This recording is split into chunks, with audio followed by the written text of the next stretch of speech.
শাহাবুদ্দিন চুপ্পুকে কমপক্ষে 1 বছর রেখে দিতে বাধ্য হচ্ছে বিএনপি। যেখানে জামাত বলছে, এনসিপি বলছে যে সংসদ শুরু হওয়ার সাথে সাথে এই রাষ্ট্রপতিকে জয় বাংলা করে দিয়ে অভিশংসন করে গ্রেপ্তার করতে হবে, সেখানে বিএনপির চিন্তা যে 2028 সালের এপ্রিল পর্যন্ত না হলেও কমপক্ষে 1 বছর রেখে দিই। দর্শক, আমি বিশ্লেষণ করছি ইন্ডিপেন্ডেন্ট টিভির একটা রিপোর্ট। রাষ্ট্রপতি শাহাবুদ্দিন কি বিদায় নিচ্ছেন নাকি থেকেই যাচ্ছেন? কিন্তু বিশ্লেষণের আগেই বলে দিই আপনাদের উদ্দেশ্যে যে পর্দার অন্তরালে বিএনপির আসল পরিকল্পনা কি। 1 বছর রেখে দেয়া বিএনপির পরিকল্পনা। বিএনপি বলছে যে এটা রাখতে আমরা বাধ্য আমাদের মিনিমাম স্বার্থে। কিভাবে? সাপোজ এখন যদি রাষ্ট্রপতি নির্বাচন করা হয় তাহলে বিএনপি সরকার মেয়াদ আর নতুন রাষ্ট্রপতির মেয়াদ সমান সমান। এর মানে আগামী 2031 সালে জাতীয় নির্বাচনের আগেই বিএনপির রাষ্ট্রপতিকে বিদায় নিতে হবে, আর নির্বাচন হবে তত্ত্বাবধায়ক সরকারের অধীনে। তখন নির্বাচনের উপর সরকারি দল কোনো প্রভাব বিস্তার করতে পারবে না, সম্পূর্ণ নতুন কারো অধীনে নির্বাচন হবে। কিন্তু বিএনপি চায় নির্বাচনকে প্রভাবিত করতে, যে তত্ত্বাবধায়ক সরকারের জন্য নিজেদের লোক হয় আর রাষ্ট্রপতিতে অনেক ক্ষমতা আসবে। জুলাই সনদ যদি বাদ দিই, বিএনপির যে 31 দফা সেখানেই রাষ্ট্রপতির ক্ষমতা বাড়ানোর কথা বলা হয়েছে। তো সেই অনুযায়ী যদি রাষ্ট্রপতির ক্ষমতা বাড়ায়, তাহলেও রাষ্ট্রপতি যদি নিজেদের লোক হয়, নির্বাচনের সময় রাখা যায়, তাহলে অনেক অবৈধ সুযোগ সুবিধা বিএনপি পাবে। এরকম একটা দুর্বিসন্ধি থেকে তারা চিন্তা করছে যে এখন রাষ্ট্রপতি নির্বাচন করলে তাহলে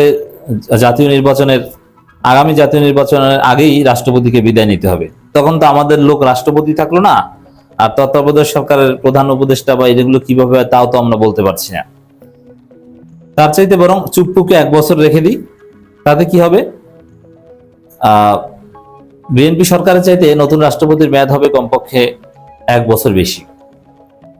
তাতে আগামী নির্বাচনের সময় এবং নির্বাচনের পর যদি জামাত ক্ষমতায় আসে, জামাত ক্ষমতায় আসার প্রায় 1 বছর পর্যন্ত বিএনপির রাষ্ট্রপতি থাকবেন। আর আগের মতো পুতুল রাষ্ট্রপতি না, এখানে ক্ষমতাপ্রাপ্ত রাষ্ট্রপতি। তখন অনেক কিছু করতে পারবেন। এরকম একটা ধান্দা থেকে, দুর্বিসন্ধি থেকে চুপ্পুকে কমপক্ষে 1 বছর রেখে দিতে চায়। আবার ভারতের অ্যাসাইনমেন্ট তো আছেই। এখন দেখেন, হওয়ার কথা ছিল এইটাই যে রাষ্ট্রপতির মেয়াদ এবং নির্বাচিত সরকারের মেয়াদ সমান হবে,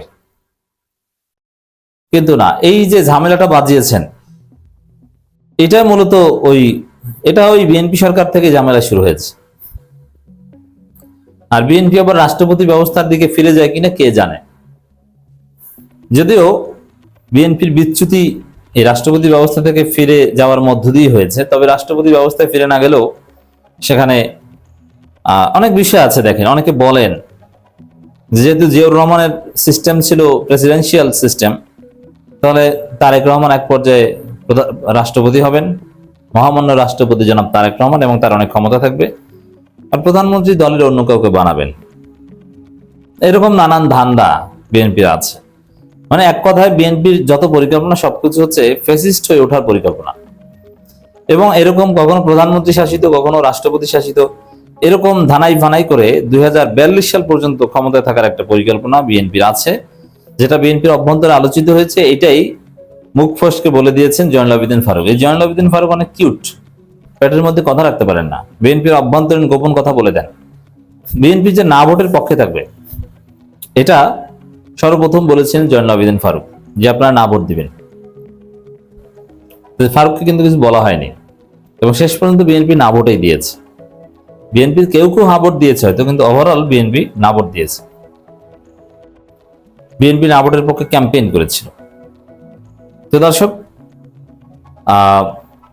ওই জয়নুল আবেদিন ফারুক আর একটা কথা কিউট বয়ের মতো বলে দিয়েছেন, কি যে 2042 সাল পর্যন্ত প্রধানমন্ত্রী থাকবেন তারেক রহমান। নানান সলচাতুরি করে 2042 পর্যন্ত থাকার একটা চিন্তা ভাবনা আছে।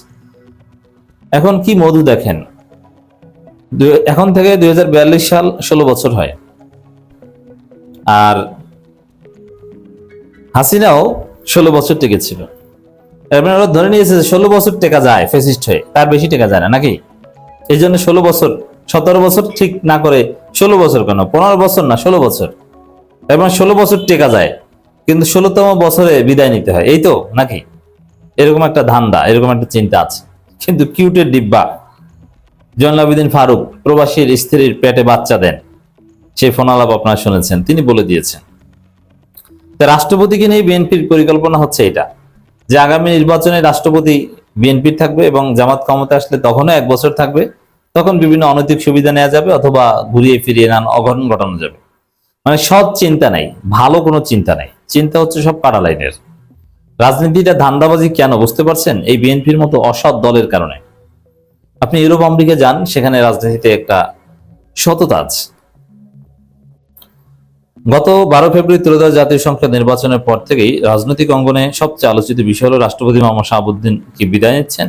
তিনি বিদায় নিলে নতুন রাষ্ট্রপতি কে হচ্ছেন। সম্প্রতি বিবিসি বাংলা বর্তমান রাষ্ট্রপতির পদে থাকা না থাকার একটি বিশেষ প্রতিবেদন প্রকাশ করেছে। এটা ইন্ডিপেন্ডেন্ট টিভি সাজিয়ে দিয়েছে নতুনভাবে। একাধিক সূত্রে বরাত দিয়ে প্রতিবেদনে দাবি করা হয়েছে, বিএনপির নতুন সরকার এই মুহূর্তে রাষ্ট্রপতি মোহাম্মদ শাহাবুদ্দিনকে সরিয়ে দেওয়া বা ওই পদে পরিবর্তন চিন্তা করছে না।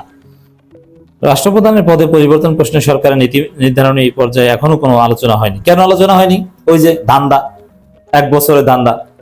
বিএনপি সরকারের চাইতে যেন বিএনপির রাষ্ট্রপতির মেয়াদ যেন 1 বছরের বেশি হয়। অন্য কেউ ক্ষমতা আসলেও রাষ্ট্রপতি পদটা যেন কমপক্ষে 1 বছর বিএনপির থাকে। যদি অন্য কেউ ক্ষমতা আসলে তাকে সরিয়ে দেওয়া তো তাদের পক্ষে কোনো ব্যাপার না, এটা বোঝে না। তবে তত্ত্বাবধায়ক সরকার ওই সময় তো আর সরাবে না, এই সুবিধাটা তা পেতে চায়, এটা নিয়ে হোক। বিএনপির নীতি নির্ধারণ পর্যায়ে একাধিক নেতার বরাতে বিবিসি বাংলা জানান, বর্তমান রাষ্ট্রপতির মেয়াদ এখনো শেষ হয়ে যায়নি, ফলে সংবিধান অনুযায়ী এখনই রাষ্ট্রপতি নির্বাচনের বিষয়টি আলোচনায় নেই। ওরে সংবিধান, এই সংবিধানই বিএনপিকে ডুবাবে। সংবিধান করতে করতে হাসিনা ডুবেছে না? হাসিনার ধ্বংস হয়েছে কিন্তু সংবিধানের দোহাই দিতে, 2টা দোহাই দিতে দিতে হাসিনার মরণ হয়েছে, মানে রাজনৈতিক মরণ। সংবিধান আর কোর্ট। তাই বিএনপি এই সংবিধানের দোহাই দিতে, মানে জনগণের উপর যখন সংবিধানকে স্থান দেয়, তখনই একটা দলের পতন অনিবার্য হয়ে ওঠে। কারণ জনগণের ইচ্ছা এটার উপরে কখনো সংবিধান না। সংবিধান জনগণের জন্য নাকি না জনগণ সংবিধানের জন্য? এই আদর্শই বিএনপি ঠিক নেই। 2023 সালের 24 এপ্রিল আওয়ামী লীগ সরকারের সময় রাষ্ট্রপতি নির্বাচিত হন মোহাম্মদ শাহাবুদ্দিন। সংবিধান অনুযায়ী 2028 সালে পর্যন্ত তার পদে থাকার মেয়াদ আছে। সংবিধান বিশেষ করে বলছেন, মোহাম্মদ শাহাবুদ্দিন যদি পদত্যাগ না করেন অথবা তাকে অভিশংসন বা অপসারণ না করা পর্যন্ত নতুন রাষ্ট্রপতি নির্বাচনে আইনগত কোনো সুযোগ নাই।